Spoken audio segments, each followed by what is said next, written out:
कहते हैं कि हिंदुस्तान आजाद 2014 में हुआ और जो भी पप्पू यादव जी ने बोला IIT दिया, एम्स दिया, RTI दिया, पर ये भी याद दिलाऊंगी कि हिंदुस्तान को आजादी किसने दिया? हिंदुस्तान को आजादी किसने दिलाई? मैं आपसे सुनना चाहती हूँ।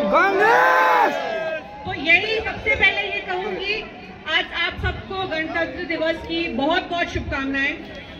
और कांग्रेस पार्टी चुनाव लड़ने के लिए नहीं बनी थी, हिंदुस्तान को आजादी दिलाने के लिए बनी थी और सबको साथ लेकर चली थी और इस देश को अंग्रेजी हुकूमत से आजादी दिलाई। तो सबसे पहले ये चीज आप सबको याद रखनी है कि इस देश की जो नींव थी आजादी के बाद वो कांग्रेस पार्टी ने रखी। तो जो लोग की तरक्की हुई वो क्या बोलते हैं? सिर्फ झूठ बोलते हैं, जुमला और कुछ नहीं।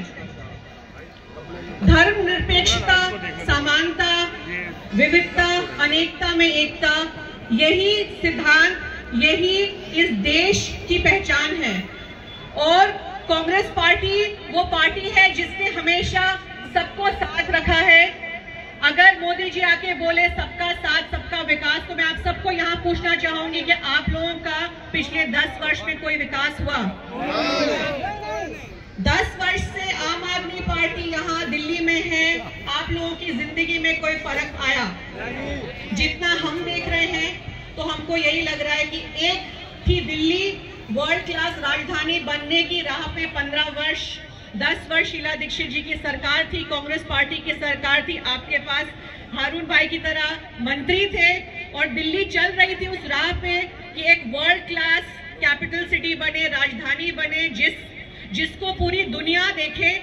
आपने ग्रीन कवर देखा, आपने मेट्रो देखा, आपने फ्लाईओवर बनते देखा, आपने मॉल बनते देखा, आपने इतना कुछ दिल्ली में बदलता देखा, प्रदूषण का ये हाल नहीं था। और फिर एक आंधी की तरह आए अरविंद केजरीवाल, अन्ना हजारे मूवमेंट के बीच में, और वहां से लोकपाल की बात करते करते निकल पड़े और अपनी पार्टी बना ली, आम आदमी पार्टी। ये बोल के कि मैं आम हूं, मैं आप सबके साथ हूं, लेकिन आज वही आदमी आम से इतने खास बन गए कि शीश महल भी बन गया, सिक्योरिटी भी इतनी आ गई और अपनी ब्लू वैगनर से आज लाल बत्ती की घाट में घूम रहे हैं। दिल्ली वो शहर है जिसको कांग्रेस पार्टी की जरूरत है। हमने जो सुना होगा, आप कौन बनेगा करोड़पति देखते हैं, तो आपसे पूछा जाता है कि सबसे बेस्ट ऑप्शन दिल्ली के लिए क्या है? A बीजेपी, B आम आदमी पार्टी जो कि बीजेपी की B टीम, और C यानी कि कांग्रेस। तो आप बताइए जवाब क्या होगा? Option number 3 C Congress party. यहाँ कांग्रेस पार्टी ही वो पार्टी है जिसके पास एक्सपीरियंस है देश की सरकार कैसे चलाना, दिल्ली की सरकार कैसे चलाना। मैं कोरोना काल की बात करूंगी, मेरा जो थोड़ा बहुत अनुभव था। मेरे वालिद कोरोना में गुजर गए और उसके बाद शायद उनके प्रति जो लोगों का प्यार प्रेम था, हम लोगों को एक सामाजिक जीवन में आने का मौका मिला।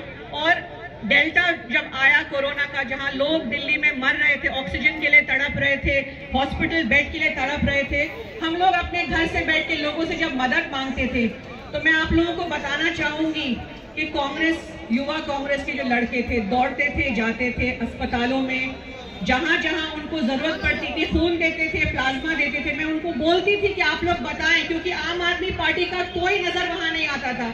उस वक्त अरविंद केजरीवाल जी अपना शीश महल बना रहे थे। सही बोला कि गलत बोला? हाँ, आज वक्त की कमी है, हम लोगों को ज्यादा वक्त मिलने वाला था, बोल नहीं पाएंगे। अच्छा, भाजपा की बात करो, कल घोषणा पत्र उन्होंने निकाला, कहते यमुना साफ करेंगे। 10 वर्ष में गंगा माँ को तो साफ कर नहीं पाए, अब यमुना की बात कर रहे हैं। नौकरियों की बात करें कि 2 लाख नौकरी देंगे, आपके पास केंद्र में 7.5 लाख नौकरी की वैकेंसी है, आपने वो तो पूरे नहीं किया, अब दिल्ली में नौकरी देने चले। ठीक है, यहाँ पे भी जुमले चल रहे हैं। अरविंद केजरीवाल जी की अगर मैं बात करूंगी, हर जगह आप पोस्टर देखेंगे, मुख्यमंत्री अरविंद केजरीवाल, बाकी कौन? आप लोगों को पता होगा सुप्रीम कोर्ट का जो आदेश है जी, सुप्रीम कोर्ट के आदेश के हिसाब से अरविंद केजरीवाल जी ना कोई फाइल साइन कर सकते, ना दफ्तर जा सकते, इसीलिए उनको इस्तीफा देना पड़ा और आतिशी जी को उन्होंने मुख्यमंत्री की कुर्सी पे बिठाया। ये सुप्रीम कोर्ट का ऑर्डर चुनाव के बाद भी लागू है। अगर अरविंद केजरीवाल जी कहते हैं कि आम आदमी पार्टी जीत के आएगी और मैं मुख्यमंत्री बनूंगा, तो जी नहीं, वो तब भी अपना मुख्यमंत्री वाला काम नहीं कर सकते हैं। अगर आप लोगों को ये बताया जा रहा है कि बीजेपी हटाने के लिए आम आदमी पार्टी के लिए वोट करें, तो उस झांसे में भी ना पड़िए, क्योंकि ये गलत होगा। कांग्रेस पार्टी आपके बीच में खड़ी है, जब थे सरकार में तब भी और जब नहीं थे तब भी। कांग्रेस पार्टी के अलावा कोई ऐसा नहीं है जो आप सबको साथ लेकर चलेगा, क्योंकि कांग्रेस पार्टी ही वो पार्टी है जिनके लोग जो हैं वो आपके बीच हमेशा मजबूती से खड़े रहेंगे। मैं ज्यादा नहीं कहूंगी, आज बोलना तो बहुत कुछ चाहती थी, पर ये कहूंगी कि आप सबका साथ चाहिए। तो मैं उम्मीद रखती हूँ 5 तारीख को आप लोग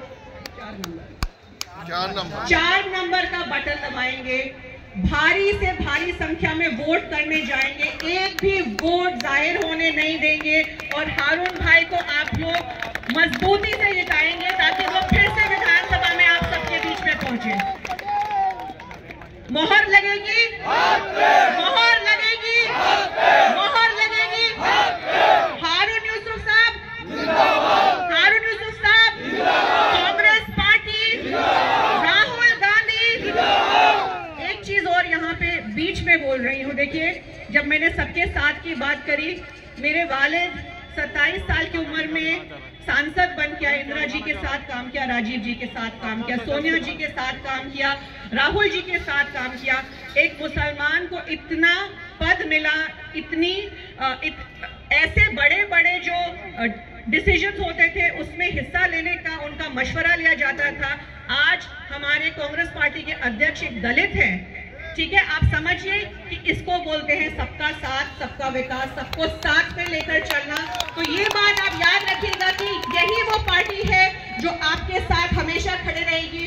बाकी ए टीम बी टीम के जुमले में मत आना। सी मतलब कांग्रेस पार्टी का साथ देना। शुक्रिया बहुत बहुत। जय हिंद, जय भारत।